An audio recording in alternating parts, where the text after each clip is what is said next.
ស្អាតហើយពូធ្លាប់ប្រើប៉ះអញ្ចឹងដែរពូបើខ្ញុំធ្លាប់ប្រើប៉ះអញ្ចឹងស្រូវវាកើតបាច់ទៅល្អបាទបើខ្លាពើមកប្រផេះផុយមានឲ្យដាច់បាច់ទៅទេ បាច់អត់ឡើងទៅទេបាទនេះស្អាតហើយត្រង់នេះស្អាតនេះពេលរបស់យើងបាទលេខវា1641ណាអា OM 8% ហ្នឹងអាជីក្របពណ៌នេះនេះ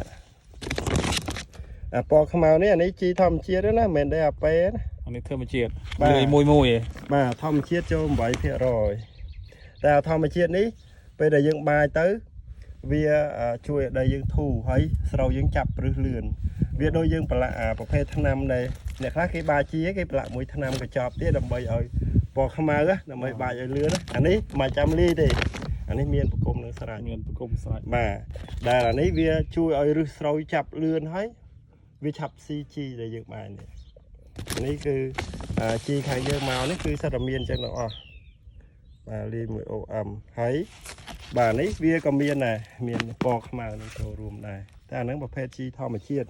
យើងប្រើយូរទៅដីយើងកាន់តែល្អប្រភេទនេះណា